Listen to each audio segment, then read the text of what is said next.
한동안 별로 관심이 없는 것 같았는데 갈수록 국민들의 관심이 점점 뜨거워지면서 드디어 어제 10월 4일 아시안 인천에서 열렸던 아시안 게임이 폐막을 했습니다.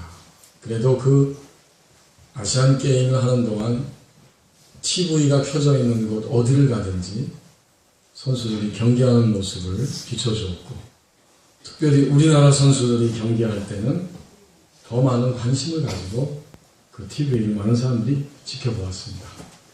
제가 2주 전에 어느 식당에서 점심 식사를 하기 위해 들어갔는데 때마침 우리나라하고 미얀마하고 금메달을 놓고 결승전에서 막 붙었습니다.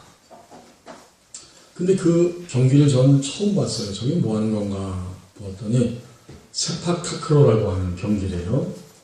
마치 손으로 이렇게 배구를 하는데 그것은 발로 배구하는 것 같아요. 하지만 공이 제 주먹보다 조금 클까? 작고, 또 족구하고 틀린 건 네트가 밑에 있는 거가 아니라 배구 네트처럼 위에 있더라고요. 그날 두 사람이 이제 한 조각에서 미얀마하고 경기하는데 발로 서브를 넣고 발로 받고 그리고 다시 발로 토스를 해서 올립니다. 그러면 그 네트 높은 데 가까이 붙이면 한 선수가 대기하고 있다가 공중으로 붕 날아가지고 완전히 회전하는 식으로 탁 차서 상대방으로 넘기는 거예요. 무술하는 것 같아요. 더 놀라운 거는 그렇게 공중에 떠서 한 바퀴 회전해서 떨어지는데 그 선수들이 거의 다치지 않는다는 겁니다. 물론 손목이 좀 다치고 부상을 입을 수도 있는데 이제 경기가 진행이 되고 끝이 났어요. 안타깝게도 미얀마한테 우리나라가 세트스코어 2대0으로 패했습니다. 금메달을 놓친 거예요. 그 경기를 보면서 제 마음속에는, 그리고 여러 사람들의 마음속에는 경기를 하면 꼭 금메달을 따야만 시원하다는 생각이 있습니다. 그래, 우리는 금메달만 잘했고 은메달은 잘했지만 좀, 동메달도 잘했지만 좀 이러면서 굉장히 아쉬워합니다. 그런데 사실은 그 경기에 나가서 메달을 딴 사람도 따지 못한 선수들에게도 공통점이 한 가지가 있습니다. 그것은 모든 나라를 대표해서 가장 잘하는 선수가, 그 경기 분야에 있어서 가장 잘하는 선수가 대표로 나왔고 그 선수는 국민들에게 영웅이라고 하는 사실입니다. 그래서 금운동 메달을 땄든 아무 메달을 따지 못했든 간에 경기에 열심히 참여해서 최선을 다한 사람들에게 그리고 그 나라 국민들에게 충분히 박수를 받을 만한 그러한 선수들입니다. 제가 그 아시안 게임을 보면서 우리 그리스도인들이, 하나님 백성된 우리들이 마치 선수와 같다 하는 생각을 해보았습니다. 어느 나라의 선수입니까? 저와 여러분은 하나님이 왕으로서 또는 하나님의 왕 같은 통치가 계속해서 회복될 수 있도록 하는 하나님 나라의 선수들입니다. 우리는 하나님 나라의 선수들이에요. 오늘 1절 말씀을 보십시오. 그 선수의 신분이 나오고 이름이 등장합니다. 시기오노스에 맞춘 선지자 하박국의 기도라. 신분을 보았더니 선지자입니다. 선지자. 그리고 그 선수의 이름은 하박국입니다. 하박국이면서 선지자인 이 선수가 하나님의 나라를 위하여 지금 달려가고 있습니다. 그런데 오늘 말씀해 보니까 하나님은 이런 사람들을 개별적으로 다 보고 계시고 알고 계시고 또 개인적으로 그들의 이름을 불러주시는 하나님입니다. 여러분이 구약성경을 보면 하나님이 아브라함아, 이삭아, 야곱아, 또 모세야 이렇게 개인적으로 한 사람 한 사람의 이름을 다 불러주셨어요. 또 신약성경에 넘어와서 보면 사울아 사울아 그가 바울이 됐습니다. 또는 아나니아야 베드로야 하면서 한 개인을 알고 계시고 그 사람의 이름을 불러주십니다. 그렇다면 오늘 우리들도 하나님은 개인적으로 알고 계시고 우리들의 이름을 불러주십니다. 종아, 사랑하는 아들아, 사랑하는 자야, 이렇게 성령의 감동함을 통해서 우리 안에 생각을 타고 또 우리 안에 내적인 음성으로 우리를 부르고 계시는 하나님의 사랑을 우리는 감지할 수 있습니다. 더 나아가서 하나님은 부르실 뿐만 아니라 우리에게 요청하시고 부드럽게 권고해 주시고 더 나아가서 우리에게 명령하십니다. 뭐라고 명령하십니까? 오늘 본문 말씀대로 너는 하나님 나라의 선수다. 너는 선지자의 모습을 가지고 선지자의 능력을 가지고 너에게 주어진 인생을 살아가야 할 것이다. 이렇게 말씀하고 계시는 거예요. 이렇게 명령하고 요청하십니다. 1절 상반절에 보면 시기오노시라고 하는 그 단어가 나오죠. 시기오노에 맞추었다. 선지자가 지금 기도하는데 이 기도를 시기오노에 맞추었다. 이것은 두 가지로 설명이 됩니다. 학자들에 의해서 하나는 이 시기오노시 악기의 이름일 것이다. 또는 이것은 음악 부호다. 어느 것도 다 괜찮습니다. 이 하박국 선지자 하박국이 지금 하나님 앞에서 악기를 가지고 또는 그동안은 잠잠하고 의문이 생기고 비탄하고 힘들었는데 하나님에 의해서 그 뜻이 밝히 알려졌을 때 갑자기 감격스럽게 그렇게 하나님을 향하여 기도하며 노래로 찬양을 부르고 있습니다. 여러분이 3장 제일 마지막 절 보면 노래라고 또 표현합니다. 이 노래는 지휘하는 사람을 위하여 내 수금에 맞춘 것입니다. 그러니까 기도이면서 또한 찬양이었습니다. 감격스럽게 악기를 가지고 또는 음악 부호에 의해서 갑자기 큰 감격으로 빠르게 부르는 이 음악 부호에 의해서 그는 노래하고 간구하고 기도하며 주님을 높입니다. 2절 말씀을 보십시오. 선지자는 결국 누구인가 보았더니 하나님을 추구하는 사람이었습니다. 선지자는 다른 것이 아니라 하나님을 계속해서 끝까지 추구하는 자가 선지자입니다. 하박국의 마음에는 큰 의문이 들었습니다. 그런데 그 의문을 가지고 하나님을 추구하였을 때 드디어 하나님이 그에게 말씀하시고 그의 의문에 응답해 주셨습니다. 그래서 이제 그는 더욱 하나님을 추구하고 있습니다. 놀라면서 전율하면서 하나님을 추구합니다. 그게 이제 2절의 말씀이에요. 여호와여, 내가 의문을 가지고 있었는데 드디어 주님이 하신 말씀을 들었고 주께 대한 소문을 들었습니다. 듣고 어떻게 했어요? 놀랐나이다. 이제 주님은 주의 일을 이 수년 내에 부응하게 하소서. 주님 자신의 일을 이 수년 내에 나타내시옵소서. 비록 현재 하나님의 백성들에 대해서 진노하고 있지만 진노 중에서도 긍휼을 잊지 마옵소서. 마침내 의문 속에서 하나님이 하신 일을 들었고 하나님이 가지고 계신 생각은 자기의 생각을 넘어서 인간의 생각을 넘어서 세계를 경영하시고 국가와 민족을 다스리시고 한 개인 한 사람 한 사람을 이끌어 가신다는 것을 그는 실감하게 되었습니다. 그래서 이 노래를 이 기도를 드리는 거예요. 하박국이 어떤 의문을 품었는가? 하박국서 전체를 보니까 하박국은 두 가지 의문을 품고 하나님 앞에 나갔습니다. 첫 번째는 왜 하나님은 내가 사는 이 땅, 이 민족, 이스라엘, 이 유다 민족이 점점 부분이 기울어가고 통치자들과 권세 잡은 자들이 악을 행하면서 타락의 길로 가고 있고 이렇게 부정의와 부정직이 횡행하면서 망할 길로 가고 있는데 왜 하나님은 침묵하고 계십니까? 하박국은 속에서 너무나 큰 답답함과 의문이 들어서 하나님께 이 질문을 던지며 호소했습니다. 그것이 이제 1장 2절부터 4절에 나옵니다. 이게 첫 번째 하박국의 의문이에요. 2절에 보십시오. 여호와여, 내가 부르짖어도 주께서 듣지 아니하시니 어느 때까지일까? 내가 강포로 말미암아 외쳐도 주께서 구원하지 아니하시나이다. 어찌하여 내게 죄악을 보게 하시며 패역을 눈으로 보게 하시나이까? 겁탈과 강포가 내 앞에 있고 변론과 분쟁이 일어났나이다. 이러므로 율법이 해이하고 정의가 전혀 시행되지 못하오니 이는 악인이 의인을 에워쌌으므로 정의가 굳게 행하여 짐이니이다. 이게 하박국의 의문이에요. 하나님 왜 이 땅이 이토록 썩고 어두운 가운데 지금 진행이 되고 타락의 길로 멸망의 길로 기울어가고 있는데 하나님은 침묵하고 계십니까? 하나님이 하박국의 호소를 듣고 대답하십니다.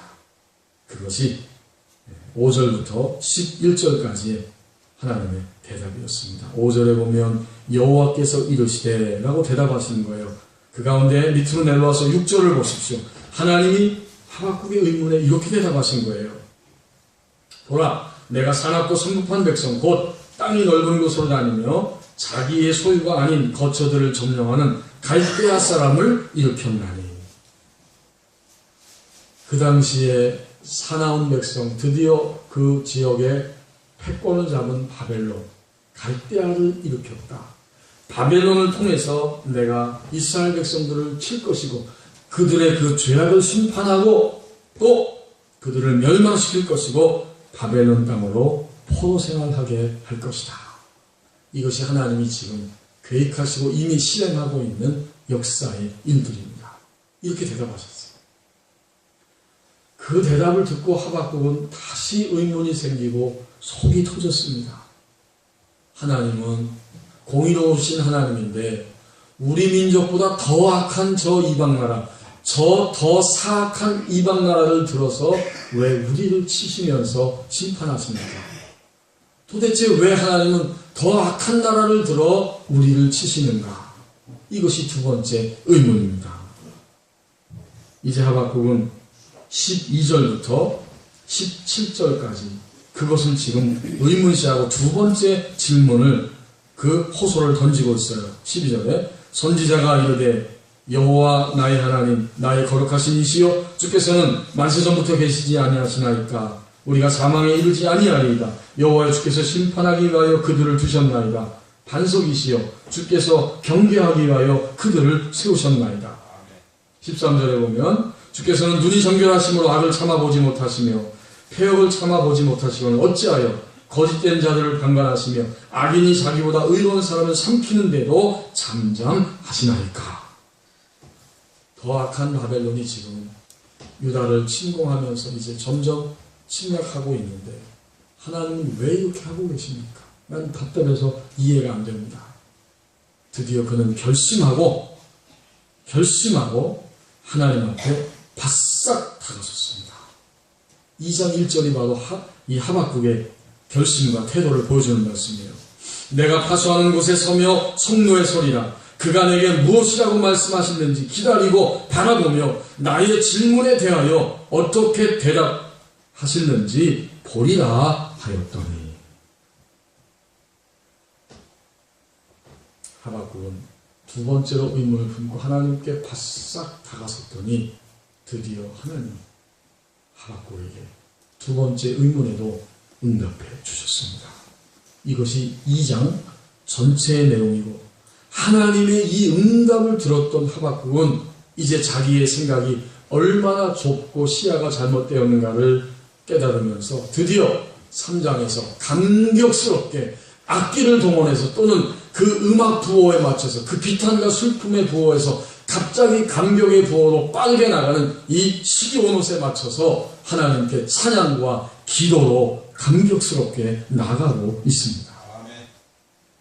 하박국은 의문을 품었습니다.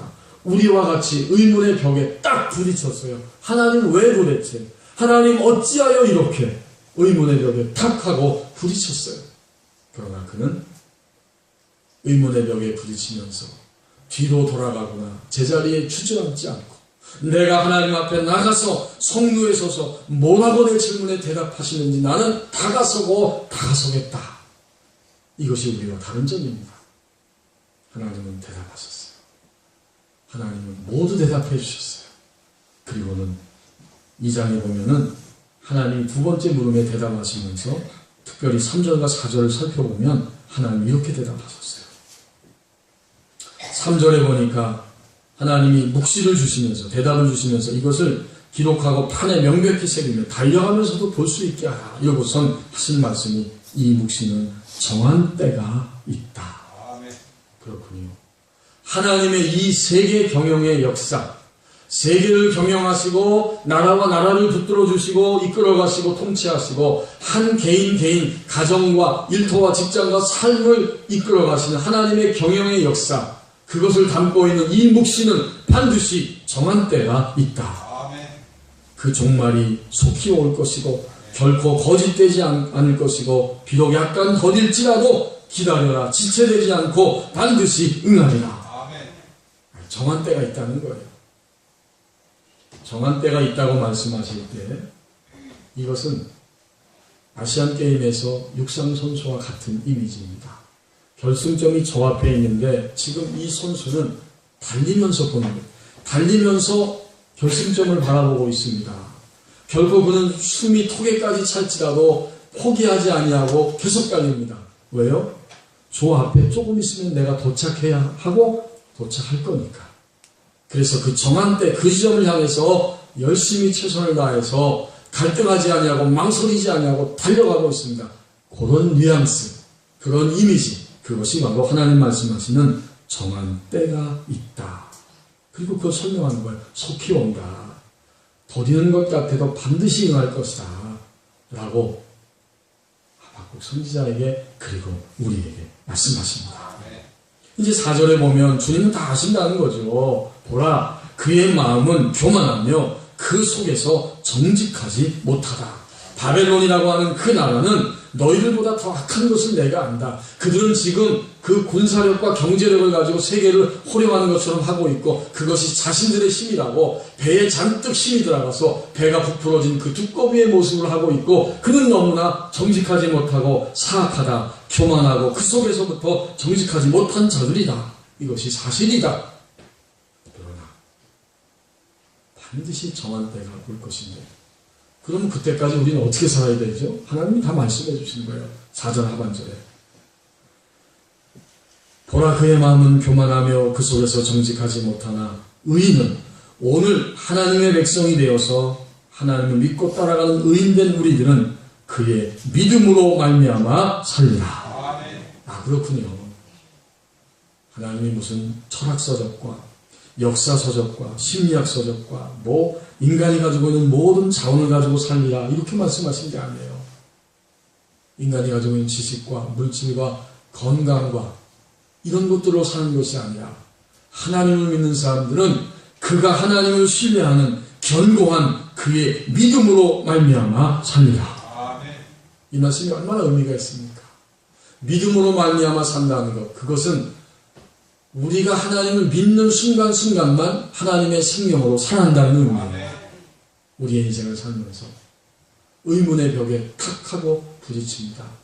그 벽 앞에서도 믿음으로 우리가 하나님을 견고하게 바라보고 의지하며 나가는 순간 하나님의 생명이 우리 안에 역사하고 그렇기 때문에 의인은 철저하게도 어느 때 살아있느냐? 믿음을 가지고 있을 때 그의 믿음으로 말미암아 설 것이다. 오늘 나 어려우니까, 나 힘드니까 나 교회 안 나올래요. 이렇게 말하면 그 순간은 죽어 있는 순간이고 죽음 자체입니다. 그래서 말씀하십니다. 오직 의인은 그의 믿음으로 말미암아 산다. 고통이 없다는 게 아니에요. 의문이 없다는 것도 아닙니다. 괴로움이, 재난이 우리 가운데 없다는 것도 아니에요. 그러나 의인은 그런 고통과 재난과 아쉬움과 억울함과 답답함이 벽처럼 우리 앞에 놓여 있다고 할지라도 하나님의 세계 경영의 역사, 민족과 민족, 국가와 국가를 하나님이 다스리고 계시고 엊그저께도 북한에서 우리나라에 비행기를 타고 고위급 그 사람들이 왔잖아요. 그걸 가지고 여러 가지 이야기들을 할 수 있어요. 그러나 우리나라의 대통령도 북한의 그 통치자도 다 마찬가지예요. 우리가 다 역사를 만들어가는 것 같지만 하나님은 세계 경영 전략을 가지시고 지금도 이 역사를 붙잡고 이끌어가고 계십니다. 그래서 선지자가 누구인가 봤더니 그는 언제나 계속적으로 하나님을 추구하는 사람입니다. 고통이 있을 때에도 없을 때에도, 억울함과 답답함이 있을 때에도 없을 때에도 그는 언제나 하나님을 추구하는 사람입니다. 그래서 오늘 하박국은 어떻게 하고 있어요? 두 가지 의문을 품고 괴로움과 답답함 속에 있었지만 그는 그걸 그대로 들고 하나님께 나가는 거예요. 하나님 답답합니다. 억울합니다. 이해가 안 됩니다. 어떻게 이렇게 하실 수 있습니까? 라고 그 벽 앞에서 하나님을 향해 나갔습니다. 이렇게 하나님을 추구하며 사는 사람들이 바로 선지자다. 이것이 선지자의 삶이다. 우리가 믿음으로 이 의문의 벽을 계속 치면서 앞으로 나갈 때 드디어 우리는 하나님이 세계 경영의 역사, 그리고 나라를 운영하시는 역사, 우리의 생활과 한 개인을 이끌어가는 역사, 그것을 반드시 깨닫고 알게 될 것입니다. 하박국은 그 응답을 들었어요. 그래서 비로소 오늘 우리에게 주신 이 3장에 넘어와서 그는 감격스럽게 아주 급변하여 의문에서 하나님을 찬양하고 기도하고 노래하는 이런 모습을 보여주고 있습니다. 제가 금요일 날 수원에서 섬기신 장로님을 한 분 만났습니다. 장로님하고 대화를 하는데 그분이 안수 집사로 섬길 때 그 지역장으로 섬기고 있었대요. 구역이 있고 그 지역을 또 이렇게 묶어서 그 지역을 섬기는 지역장이었는데 자기가 섬기는 구역에 이렇게 구역 예배를 드리는데 중보기도하며 기도 제목을 하는데 어떤 집사님 가정의 형편을 보니까 결혼한 지 오래됐는데 그 집사님 가정에 아기가 없는 거예요. 네? 뭐 의학적으로 인간의 상식으로는 뭐 어떻게 출산할 방법이 없지요. 그래서 그 구역의 성도들과 함께 기도 제목을 놓고 간절히 하나님께서 이 가정에 생명을 주시기를 원합니다 하고 간절히 기도를 드렸다는 겁니다. 그리고 이제 시간이 좀 흘러서 그 남편이 병원에 입원해서 이제 신방을 또 갔대요. 감기가 얼마나 심한지 목소리도 제대로 안 나오는데 찾아갔더니 집사님 고맙습니다. 고맙긴 뭐가 고맙습니까? 이렇게 아픈데 신방 오는 건 당연하지요. 집사님 그게 아니라 우리 집사람이 임신했습니다. 그러더라는 거예요. 그래서 그 말을 듣고 얼마나 감격이 되는지 정말 하나님은 살아계신 하나님이시다. 인간의 벽은 인간의 의문은 항상 인생을 살면서 종종 우리를 머뭇거리게 하고 부딪히게 하지만 그 의문과 벽 앞에서 뒤로 돌아서거나 주저앉는 것이 아니라 끊임없이 하나님을 추구하면서 하나님을 향해 나갔더니 하나님이 드디어 놀라운 생명의 역사를 일으켜 주셨습니다. 그 구역의 모든 성도님들이 함께 너무 기뻐하고 정말 하나님이 이렇게 살아계시고 세계, 민족 그리고 우리 개인의 삶 속에 이렇게 살아서 역사하시는 분이십니다. 그걸 감격스럽게 소원 나누고 간증했다는 거 아닙니까? 이제 그날 이후부터는 그 장로님의 마음속에는 아주 분명한 진리가 하나 들어서 있습니다. 나의 인생 사는 동안 나의 혹시 사랑하는 가족들이 어떻게 될지라도 나의 친구가 나를 배신할지라도 나에게 어떤 환경이 주어질지라도 나는 이 모든 것들이 하나님의 손에 있고 그래서 나의 인생을 든든하게 붙잡고 계시는 유일한 분은 바로 하나님 한 분이십니다. 그렇기 때문에 나는 멀지 않아 이 땅을 떠나 하나님의 심판대 앞에 설 것이기 때문에 예수 그리스도의 그 심판대 앞에 서서 하나님을 대면할 것이기 때문에 이제 나는 철저하게 하나님을 의지하고 하나님만을 믿음으로 살아갑니다. 결코 흔들리지 않겠다는 거예요. 제가 그 고백을 들으니까 참 감사했고 저도 마음에 도전이 되더라고요. 장로님 참 너무 귀한 진리를 정말 제대로 깨달았다고 나도 굉장히 도전이 된다고 그렇게 말씀을 드렸습니다. 그 장로님의 삶의 원동력은 이제는 적어도 하나님입니다. 다른 어떤 것이 아니에요. 어떤 상황에 처할지라도 하나님을 추구하며 하나님에 의해서 살아갑니다.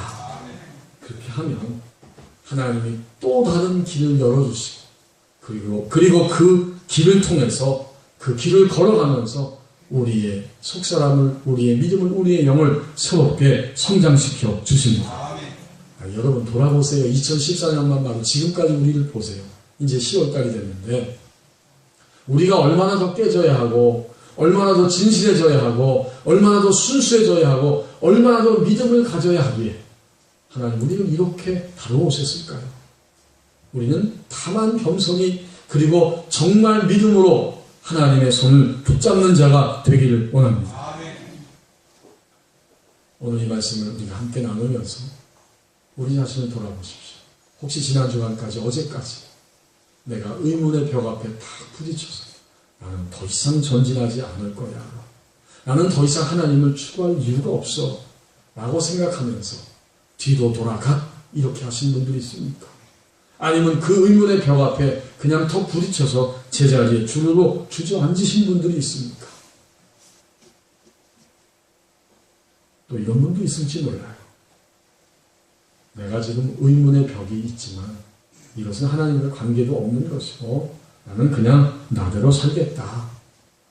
내 인생 내가 알아서 사는 것이다 생각하면서 그 영혼이 어두움에 이렇게 사로잡혀 있는데도 어두움에 눌려 있는데도 불구하고 자신의 실체를 모르고 그냥 그렇게 하루하루 무감각하게 살아가는 이런 분들도 계실지 모릅니다. 그러나 하박국은 어떻게 했어요? 선지자 하박국은 바로 거기에서 하나님을 추구하였습니다. 이것이 선지자입니다.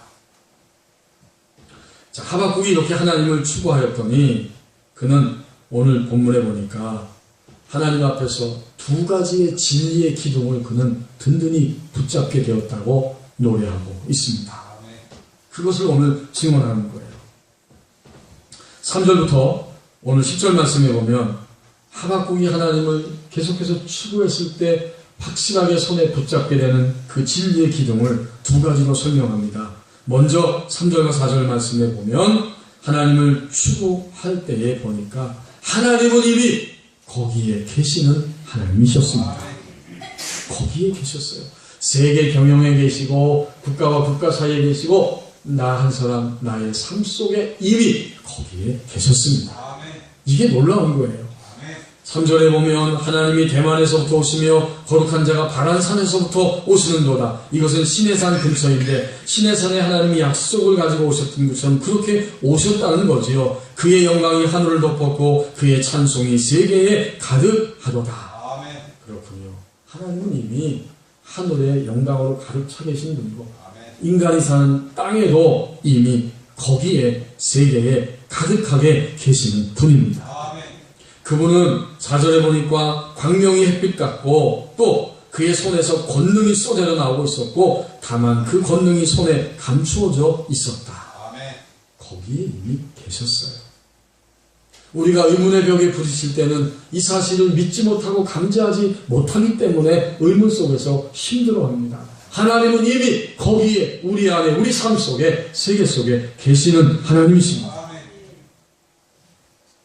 의문의 벽을 넘어서서 하나님을 추구하고 눈을 뜨고 보니까 하나님은 거기에 계시는 하나님이셔서 내가 못 알아보고 내가 하나님 앞에 나가지 못했을 뿐입니다. 이번에 남북한 축구하는데 마지막 그 부분이 굉장히 흥미로웠어요. 연장전 후반전에도 골이 안 났는데 우리나라 감독이 그 김신욱 선수라고 보니까 크리스찬이에요. 키가 1m 96이고 몸무게가 93kg이에요. 근데 그 선수를 투입하면서 약간 분위기가 반전됐고 연장전 종료 1분을 남기고 골을 넣어서 드디어 남북한 결승전에서 우리나라가 금메달을 땄잖아요. 근데 그 해설위원의 말이 재미있습니다. 그리고 제 마음에 딱 들어오는 한마디 말이 있어요. 이영표 지금은 해설위원이죠. 그 해설위원이 김신욱 선수가 막 왔다 갔다 뛰는 걸 보면서 이렇게 말했습니다. 김신욱 선수가 저기 있는 것 존재하는 것만 가지고도 그는 존재감이 있는 선수입니다. 거기 턱 있는 것만 해도 키가 그만큼 크고 몸무게도 좋고 그 다음에 그 등치의 헤딩력도 아주 좋더라고요. 몸도 빠르고 거기에 있는 존재만으로도 선수들에게 위협이 된다는 거예요. 여러분 어떠세요? 우리가 하나님이 거기에 계신 하나님, 어디에? 세계와 국가와 우리 가운데, 나의 심령 속에, 우리 삶 속에, 생활 속에 계시는 하나님, 이 하나님께서 존재하시는 것만을 가지고도 우리가 눈을 떠서 그분을 본다면 우리는 새로워집니다. 의문의 벽이 결코 우리를 망가뜨리지 않습니다. 의문의 벽은 우리를 새롭게 성장하게 하고 변화시키는 놀라운 기회가 됩니다. 하나님이 거기에 계시는 하나님이라고 하박국은 눈을 뜨고 드디어 이렇게 노래하고 있어요. 또 하나의 그가 붙잡은 진리의 기둥은 하나님은 거기 계실 뿐만 아니라 행동하시는 하나님입니다. 이제 5절부터 10절은 구구절절히 하나님의 행동을 보여줍니다. 역병이 그 앞에서 행한다는 거죠. 불덩이가 그의 발 앞에서 나온다는 겁니다. 그가 탁 서시니까 땅이 막 진동합니다. 그리고 여러 나라들이 하나님의 그 세계 경영의 전략과 통치와 권능 앞에서 전율하고 산들이 무너집니다. 그의 행하심이 예부터 그러하시도다. 또 출애굽할 때의 구산과 미디안의 땅이 흔들렸던 것처럼 그렇게 하나님이 행동하실 때에 그렇게 흔들린다. 이제 8절부터는요, 하나님이 싸우시는 용사로 나타납니다. 말을 타시고 구원의 병거를 모신다. 강들을 다 갈라놓으시는 겁니다. 그리고 9절에는 하나님께서 친히 꼭 격퇴시켜야 하기 때문에 활과 화살을 꺼내셨어요. 그리고 목표물을 향해서 하나님이 그 활을 쏘셨습니다. 그랬더니 물들이 땅을 쪼개었나이다. 쪼개셨습니다. 하나님 얼마나 구체적으로 행동하시는지. 산들이 주를 보고 흔들리고 창수가 넘치고 바다가 소리를 지르며 손을 높이 들었나이다. 여러분, 이게 시적인 표현이잖아요. 그러니까 하나님은 처음에는 거기에 계시는 명사로서의 하나님이에요. 든든히 거기 계시는 거예요, 우리 삶 속에. 그러나 하나님은 명사이시지만 잠시 눈을 더 뜨고 보니까 하나님은 동사, 움직이시는, 행동하시는 하나님이십니다. 이제 하박국, 하나님을 거기 계시는 명사의 하나님으로, 행동하시는 동사의 하나님으로 든든하게 알아보고 붙잡고 깨달을 수 있었습니다. 그래서 하박국은 어떻게 해요? 감격스럽게 아주 빠른 급변하는 악보 부호에 따라 이 감격의 노래를, 기도를, 간구를 드리고 있습니다. 하나님을 추구할 때 우리는 마지막 의문의 벽을 뛰어넘게 되고 그 벽을 넘어설 때 거기에 계시는 하나님, 그리고 행동하시는, 움직이시고 응답하시는, 역사하시는 하나님을 만나게 될 것입니다. 오늘 우리는 누구입니까? 하나님 나라의 선수입니다. 하나님의 구원의 완성을 위해 지금 우리는 이 땅을 살아가고 있고, 그 하나님 나라의 선수로 부름받은 우리는 하나님을 추구하는 선지자로 오늘 이 땅 위에 살아갑니다. 기도하겠습니다.